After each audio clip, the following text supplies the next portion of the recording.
El viento de Sevilla azotaba las calles empedradas, como si quisiera arrancar los secretos de las paredes centenarias. Alejandro, con el corazón latiendo como un tambor despacado, sostenía una carta erigada en la mano, la única herencia que su padre le había dejado. Frente a él, Diego, su gemelo idéntico, hojaba un fajo de documentos legales con una frialdad que cortaba más que el otoño. Alejandro, de 28 años, siempre había sentido que su vida era un rompecabezas incompleto. Desde pequeño, en el barrio de Triana, había sentido el peso de ser el diferente, aunque compartira el mismo rostro con Diego. Mientras Diego conquistaba el mundo con su carisma y sus novias, Alejandro cargaba con un amor que debía esconder, un amor que su padre, Don Rafael, nunca aceptó. Ser gay en una familia tradicional sevillana era como caminar sobre brasas. Cada paso dolía, pero no podías detenerte. La muerte de su padre había sido un golpe inesperado. Don Rafael, un hombre de negocios severo pero respetado, había fallecido de un infarto en su despacho. Los gemelos, unidos por la sangre pero separados por sus mundos, se reunieron en la notaria esa mañana. Alejandro esperaba, con un nudo en el estómago, que la voluntad de su padre al menos los tratara con igualdad. Pero cuando el notario leyó el testamento, el mundo se derrumbó bajo sus pies. Diego, tú heredas la empresa, las propiedades y los ahorros. Dijo el notario con voz monótona. Alejandro, tu padre te dijo esto. El sobre que lo entregaron era ligero, casi insultante. Dentro, una carta escrita a mano, con la caligrafía firme de Don Rafael. Alejandro no la abrió de inmediato. Sus manos temblaban, y la mirada de Diego, mezcla de lastima y distancia, lo atravesaba como una daga. ¿Por qué yo solo una carta? Pensó, mientras el eco de las palabras del notario resonaba en su mente. Y esa noche, en su pequeño apartamento en el barrio de Santa Cruz, Alejandro se sentó en el suelo, con la carta frente a él. La abrió con cuidado, como si temiera que las palabras de su padre lo quemaran. La carta comenzaba con una frase que lo hizo contener el aliento. Hijo, si estás leyendo esto, y es porque he fallado en decir lo que necesitaba en vida. Las palabras eran un torbellino de emociones. Don Rafael confesaba su lucha interna, su amor por Alejandro, pero también su incapacidad para aceptar su sexualidad. Hablaba de la prisión de las tradiciones, de su miedo a que Alejandro sufriera en un mundo que aún no estaba listo para él. Pero lo que más sorprendió a Alejandro fue el final. La carta mencionaba una ley, escondida en una vieja calle en la casa familiar, que abriría una verdad que cambiara todo. Alejandro sintió que el suelo se movía. ¿Qué verdad? Porque su padre, un hombre que apenas lo hablaba en los últimos años, lo dejaba un enigma en lugar de una herencia tangible. La rabia y la curiosidad se mezclaban en su pecho. Decidió que no descansaría hasta descubrir que escondía ese ley. Mientras tanto, Diego, en la mansión familiar de las afueras de Sevilla, revisaba los documentos de la herencia. La empresa de su padre, una cadena de restaurantes de lujo, era un imperio. Pero algo no encajaba. Entre los papeles, encontró una nota garabetida por Don Rafael. Diego, será de tu hermano. Él tiene algo que tú nunca tendrás. Las palabras lo desconcertaron. Que podía tener Alejandro KL. Con toda la riqueza y el poder, no poesía. Esa noche, mientras la ciudad dormía, los gemelos, cada uno en su mundo, sentían el mismo vacío. La carta y la nota eran hilos invisibles que los unían, pero también los separaban. Alejandro, con su corazón roto pero lleno de determinación, planeaba irromper en la casa familiar. Diego, por su parte, comenzaba a sospechar que la herencia no era tan simple como parecía. La casa familiar, en las colinas de Carmona, era un mausoleo de recuerdos. Sus paredes blancas, decoradas con azulejos sevillanos, guardaban ecos de risas infantiles y gritos de reproche. Alejandro llegó al amanecer, con la llave de la casa en el bolsillo y el corazón acelerado. No había hablado con Diego desde la notaria, pero no podía esperar más. La carta de su padre lo había dejado inquieto, como si una puerta cerrada durante años estuviera a punto de abrirse. La calle que mencionaba la carta estaba en el desván, un lugar polvoriento al que no había entrado desde niño. Mientras subía las escaleras crujientes, los recuerdos lo asaltaron. Las tardes llegando con Diego, las miradas de desaprobación de su padre cuando Alejandro prefería dibujar en lugar de jugar al fútbol. Encontró la calle bajo una pila de mantas viejas, una calle de madera talada con inicials, RM, las de su padre. Dentro, encontró la llave mencionada en la carta, junto con un cuaderno lleno de anotaciones. Las páginas estaban llenas de nombres, fechas y direcciones, como un registro secreto. Una palabra se repetía, libertad. Alejandro frunció el seno, confundido. ¿Qué significaba esto? ¿Era una especie de diario? ¿Un código? Su padre siempre había sido un hombre de negocios, no un poeta. Sin embargo, cada línea parecía cargada de un peso que Alejandro no entendía. Mientras hojeaba el cuaderno, un ruido lo sobresaltó. Diego estaba en la puerta del desván, con los brazos cruzados y una expresión indescifrable. ¿Qué haces aquí, Alejandro? Su voz era fría, pero había algo más, un dejo de preocupación que Alejandro no esperaba. No te incumbe, respondió Alejandro, cerrando el cuaderno con brusquedad. Esto es lo único que me dijo papa. Déjame en paz. Diego dio un paso adelante, su rostro tenso. No es tan simple, Alex.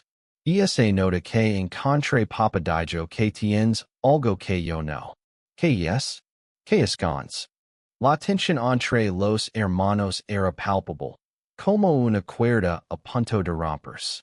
Alejandro no quería compartir el cuaderno, no on.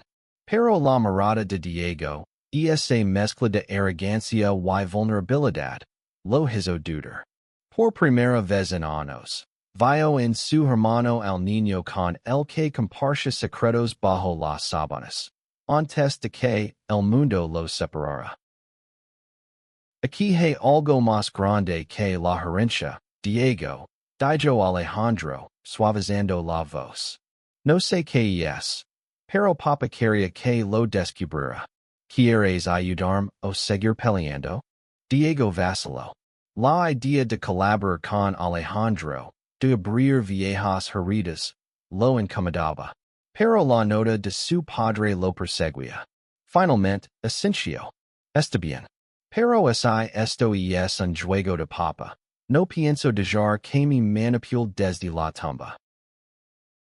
Juntos, comenzaron a descifrar el cuaderno. Las anotaciones parecían apuntar a una red de personas, todas conectadas por una palabra, libertad. Había direcciones en Sevilla, Madrid, incluso en Barcelona.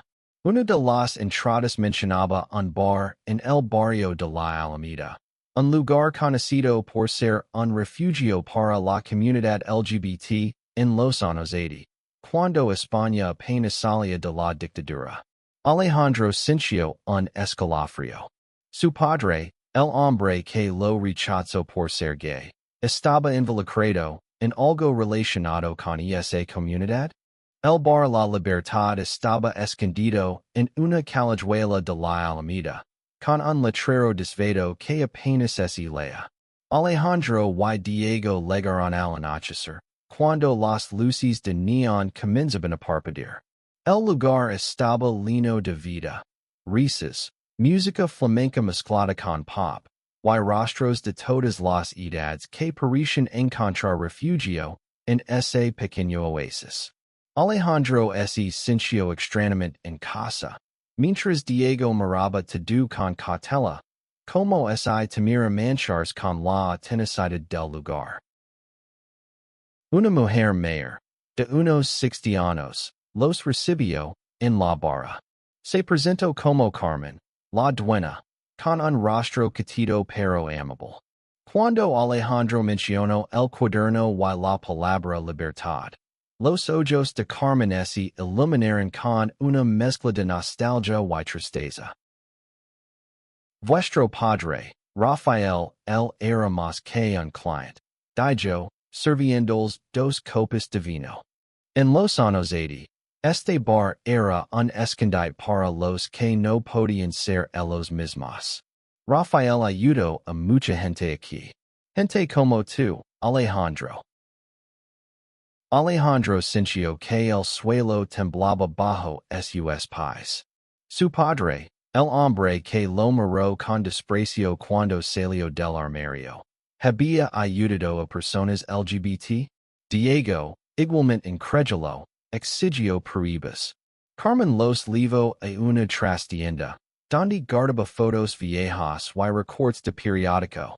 En una de las fotos, un joven Rafael, de apenas 20 años, estaba rodeado de personas sonrientes, sosteniendo una pancarta que decía, Amor es libertad. Rafael financió este lugar cuando estaba a punto de cerrar, explicó Carmen. Pero cuando se casó y formó una familia, se alejó. Creo que le dolía no poder reconciliar su pasado con su vida de hombre respetable. Alejandro sintió una punzada en el pecho.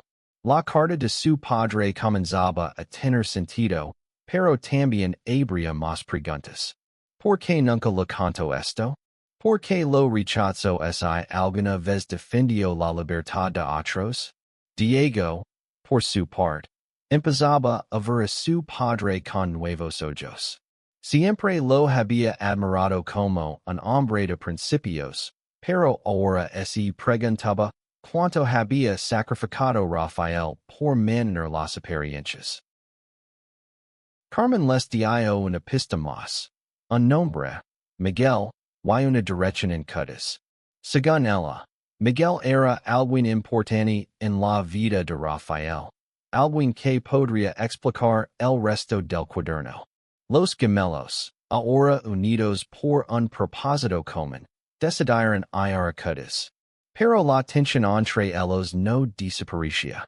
Diego seguía sintiendo que Alejandro tenía algo que él no, y Alejandro no podía evitar resentir la facilidad con la que Diego navegaba por la vida. El viaje a Cutas fue un torbellino de emociones.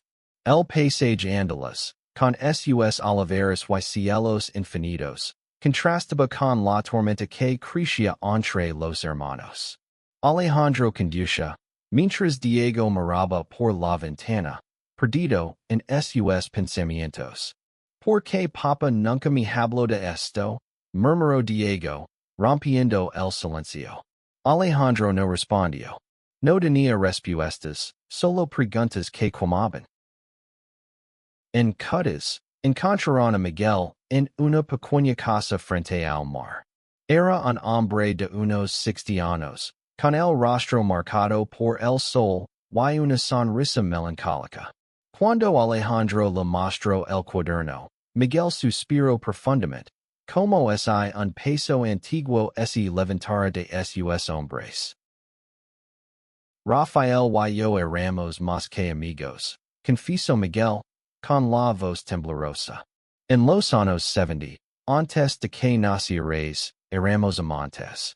Pero el mundo no era como ahora. Rafael eligió el camino seguro. Una esposa, una familia, una vida normal. Yo no pude seguirlo. Alejandro sintió que el RSI lo escapaba.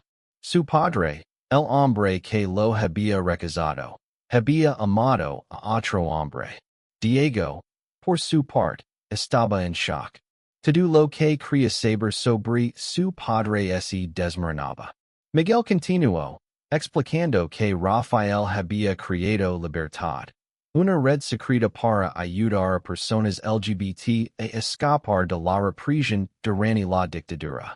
La herencia que Diego había recibido, la empresa, las propiedades, era en parte fruto de ese trabajo, pero Rafael nunca quiso que se supiera. Tu padre te dio esa carta, Alejandro, porque sabía que tú entenderías, dijo Miguel, mirando a Alejandro con ternura. Quería que supieras quién era realmente. La ley que en contraste abra una caja fuerte en el Banco de Sevilla. Ali este su legado, no el dinero, sino la verdad. Alejandro sintió lágrimas correr por sus mejillas. Por primera vez, entendía el dolor de su padre, su lucha interna, su silencio. Diego, sin embargo, se sentía traicionado. ¿Por qué no me lo dijo a mí? Preguntó, con la voz rota. Miguel lo miró con compasión.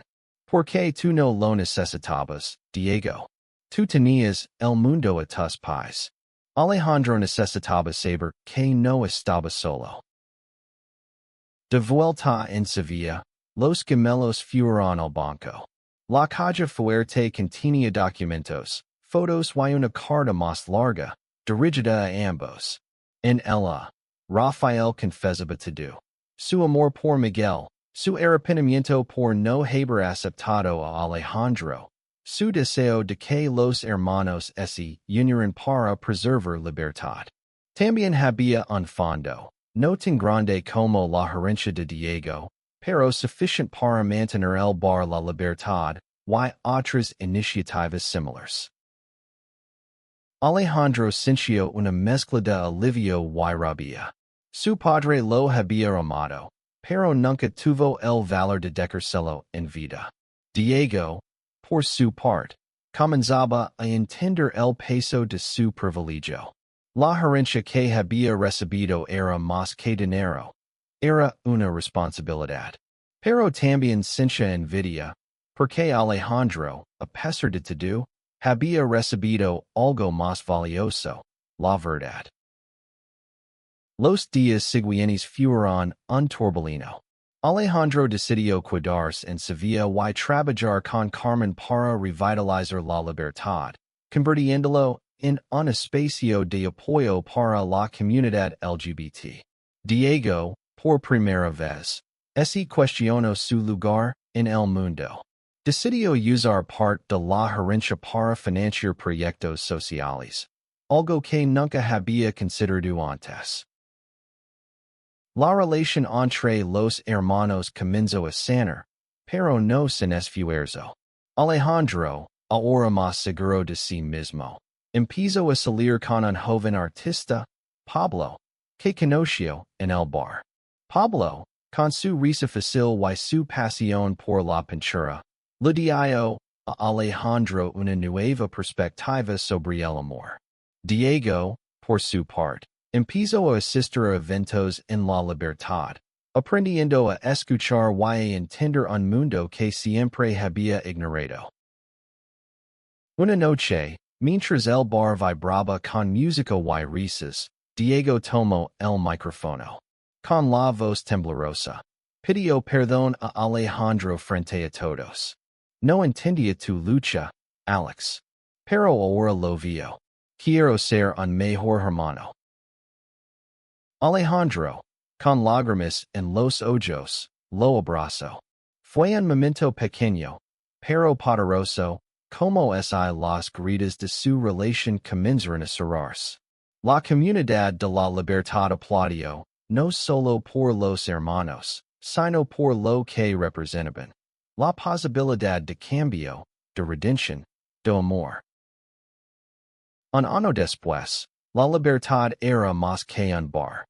Era un refugio.